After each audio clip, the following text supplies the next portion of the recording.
Good afternoon. It was a warm, grey and cloudy day. It is Sunday the 13th of August. I've got a nice hot cup of tea and a box to finish unboxing. So, if I pull out these, you'll have some idea of what I've been pulling out of this box for several of these videos. And if I delve a little further, I have a second pack of books to unbox. And in this pack so far, I have unboxed Conan the Adventurer and the Age of Conan. And last but not least, we come to the final book in this box, which is The Shadow of the Sorcerer. So, mystery and terror are about us, Conan, and we glide into the realm of horror and death, she said. Are you afraid? Ready your blades and prepare to face evil. Travel beyond the veil of life and into the worlds beyond. The Shadow of the Sorcerer is an epic campaign for Conan adventures in an age undreamed of, sending the player characters from the back streets of Messentia in Argos to a remote island in the Western Sea, then to the wastelands of Stygia as they seek to prevent a diabolical ritual to bring forth an ancient evil. In this grand adventure, they must use their wits, cunning and minds all at once, pitted against a merciless array of sorcerers, monstrous and mortal foes. If they fail, a great and powerful foe will become unstoppable, unleashing an era of horror upon the world like anything it has ever known. Suitable for a group of 2 to 6 player characters, either at the beginning of their heroic careers or battle-hardened veterans. We're also playing with Conan and his allies as the player characters. Descriptions of the cities of Messentia, Ascalon and Sabala, and the Stygian Valley of Set. A journey through the Akirian afterworld in the halls of judgment, where souls are weighed to determine their ultimate fate. A gigantic cast of non-player characters from exiled princes, treasure hunters, brigands, high priests, pirate chieftains, witchmen, alchemists, shape changers, sea witches, diabolical sorcerers, and ancient immortal wizards. New monsters, including otherworldly spectres, giant crocodiles, carnivorous lotus grows, massive albino constrictors, dread rites, and fearsome hell harpies. Stunning art and maps produced by renowned Conan artists. So this is a campaign for Conan Adventures in an Age Undreamed of.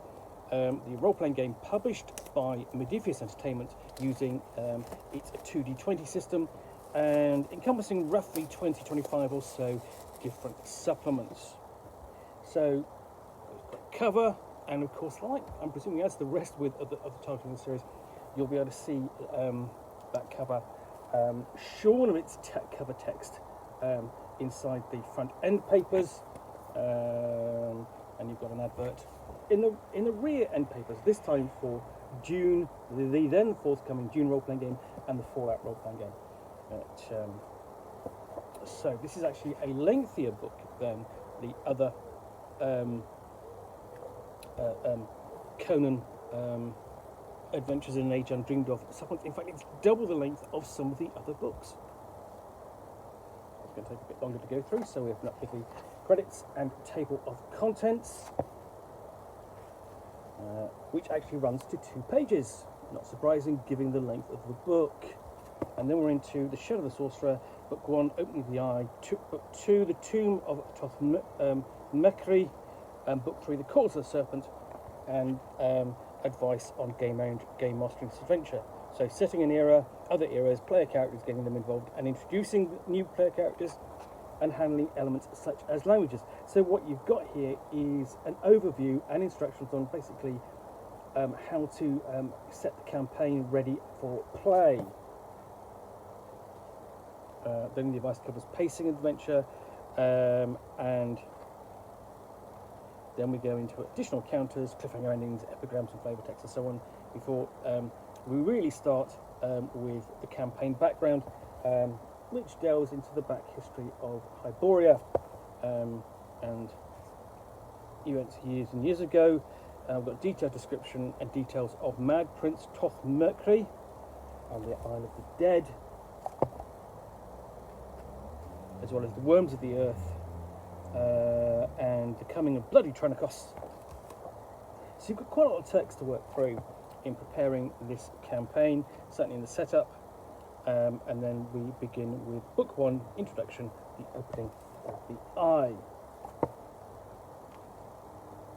Chapter 1, Fall of the House of Antius, and this is set in the city of Messentia and in Argos, and we've got a series of adventure hooks to get the player characters involved, whether that's individually or as a group, and this is followed by the first major piece of artwork. That's still here, presumably a view of Messentia.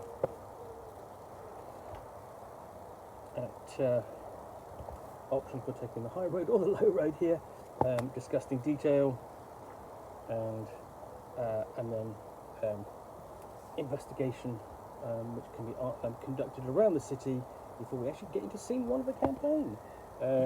At the Manse of Antius, you know, essentially what we've other got here is other paths available for other archetypes to bring in, so you can tie elements of the beginning of the campaign to the various archetypes in the Conan role-playing game, as well as you know, also got a list of who wants what. So you've really got essentially, you know, there are several of these who wants what boxes so far, and really they summarise and bullet point the motivations and desires of the NPCs. And there we have the map of Messentia, done in the same kind of style as the rest of the books in for the Conan role-playing game. Got a timeline of events and how to get in.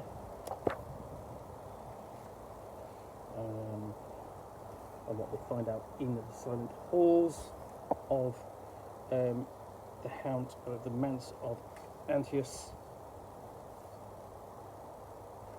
And this includes some quite a detailed description of the location. Whole page dedicated to the treasures that might be found, and there's the floor plans.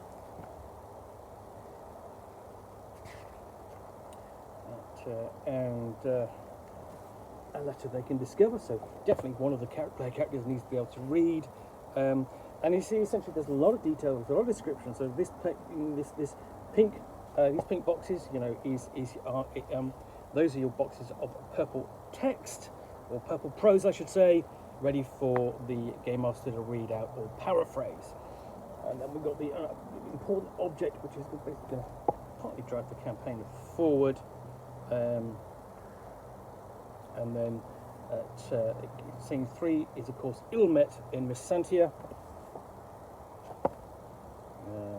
where the Stygians arrive and begin to get involved, and the player characters get involved with Antius' daughter, who is actually a nemesis. And then we have, next scene is Spectre Past, where the player characters encounter Toth Mekri Spectre, not only a nemesis but also undead and a horror, and Antius, also a spectre. So with scene 5, cross paths, you know, essentially the Messentian city guard arrive, and the player characters have to basically escape both city guards and the Stygians. And after that, the dust settles, and we have the consequences of the player characters' discoveries and encounters at the mansion. So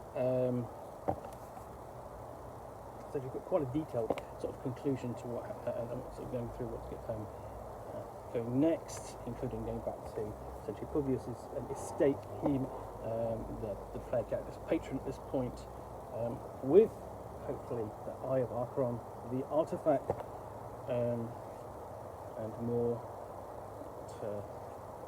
and so on. So what becomes important is who actually owns the artifact and what happens to it.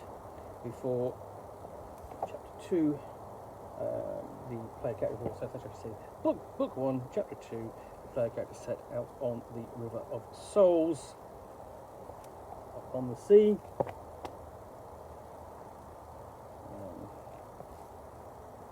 Argos.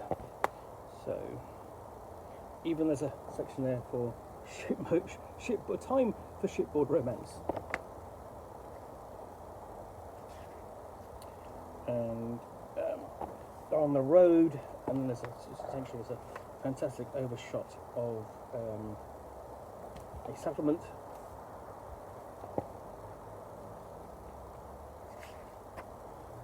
There's travelling, basically travelling with a caravan, setting off by land. All are given options and so on. Travelling across Eloth, table of roadside encounters. And then as they travel, they have their first dream. And again, we've got quite a lot of this pink prose. Struck by a thief in the night.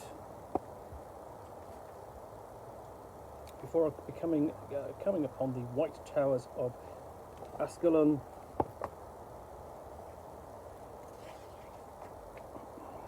Following the thief's trail.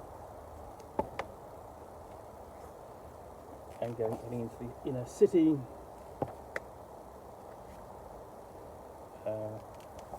And ultimately having a Stygian showdown.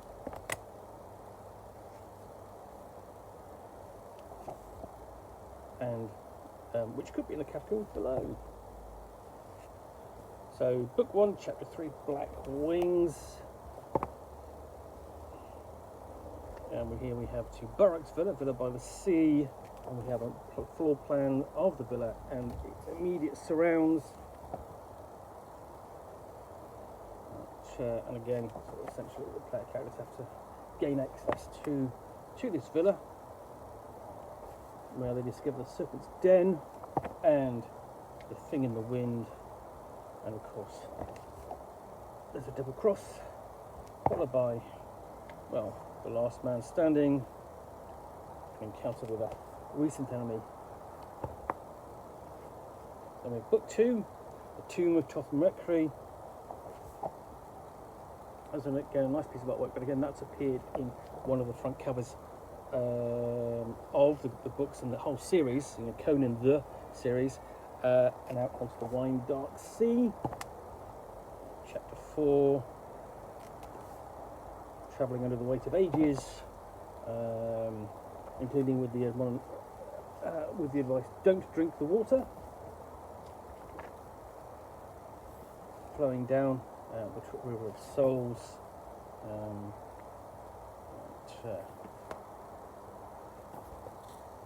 That's all like into the underworld.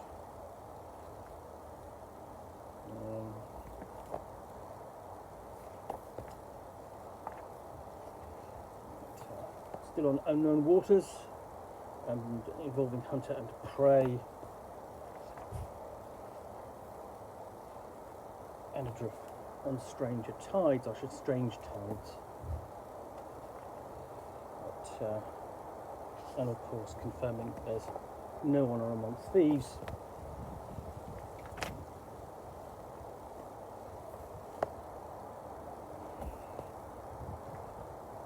And then Book 2, Chapter 5 is the Crimson Jewels in Dusk, where eventually the journey brings them to a cabin on the steps up, where potentially they encounter the Thing in the Deep, which is a giant crocodile. And again, that's a really nice piece of art. Basically, a giant crocodile attacking a boat, and essentially, ultimately, they will presumably find themselves awash on the shore, awake but alive, and setting out for survival and exploration. Upon essentially the fact they found an island. Here we are. We have the island of Toth Mercury. And it's a very classic kind of pulp setup, because you're sort of thinking of Lost Islands full of secrets. Atlantis is the most obvious one you can think of, but you can think of in the time when Robert E. Howard was writing these stories, then the obvious one would be Skull Island from King Kong. So ultimately we'll find the Shrine of Set.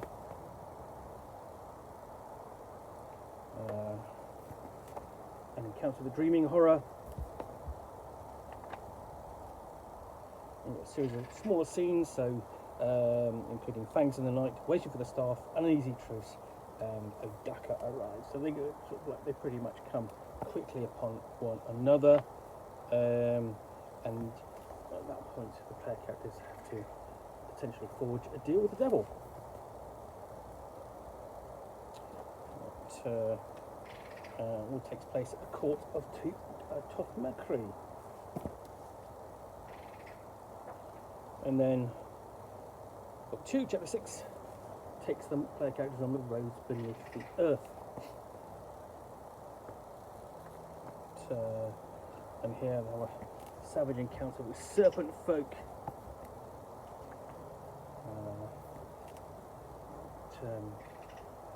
Hopefully not falling to the pit of death. But discover what lies beneath.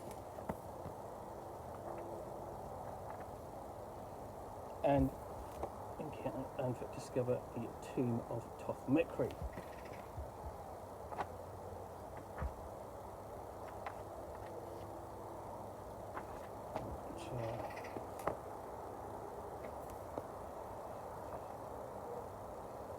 And have an audience with the king himself.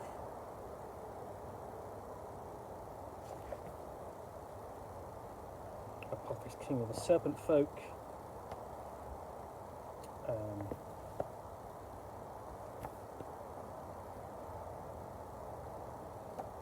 And then enter the halls of judgment, where their souls will be found, and if not wanting, well, seriously, hopefully not wanting, and discover Tothmekri's legacy. And here we've got Tothmekri's White, another version yet of Tothmekri. Wondering at this point whether the player characters are kind of going, is it Tothmekri again? Yes, it's Tothmekri again. And we have description of a major item there, the cat-headed staff. Dealing with that which remains and the dying flame, as well as including Tothmekri's heirs. And on book 3, the cause of the serpent, this begins to bring the campaign to a close, which continues with the wrath of Seraphoths.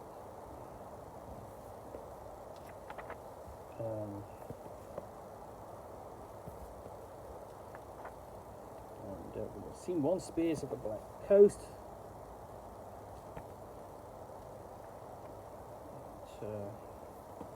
More investigation involved, so passing around there and setting out across the savannah and then the burning sand. So you're going from Kush to Stygia, Acheron, and crossing Stygia itself. So, you know, having faced them already, Stygians already in the campaign so far, they've actually got to go out into the deserts of Stygia, where they encounter the sons of the desert, essentially desert bandits, and traverse the hungry sands into the valley, evil the valley of Set. We've got a nice map of that there.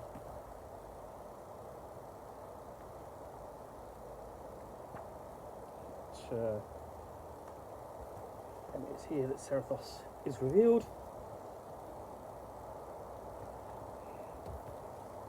And the player cards will come upon the dawn of eternity, where there will be a duel of sorcery with Zerzath, the sorcerer of Acheron, and this will bring the campaign to a close. And we've got the campaign maps here at the end, so it is State and Argos.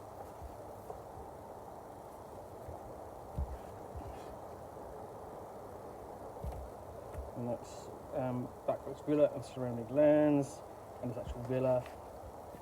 And so they're nicely produced at the end of the book, as you can see. So yeah, this is the Shadow of the Sorcerer. This is like the second or third of the campaigns available. It's the second for Conan Adventures in an Age Undreamed of, and looks to be the most detailed of the campaigns available. Certainly the longest, which essentially, you know, you can run sort of like at the beginning of a player character's sort of like story, or even at the end when they have a lot more experience under their belts. So yeah, that is The Shadow of the Sorcerer, a campaign for Robert E. Howard's Conan Adventures in an Age Undreamed of, published by Modiphius Entertainment. Well, I've hoped you have enjoyed this unboxing in the Nook. If you have, then please do click on the like button down below. And of course, if you've got any comments or feedback, I do appreciate you taking the time to post those. And lastly, if you want to be alerted to get more unboxings in the Nook, where you'll see me out here with a box containing a book or game which I will unbox and chat about to the best extent of my knowledge for roughly 10 minutes or so, all of course accompanied by a nice hot cup of tea,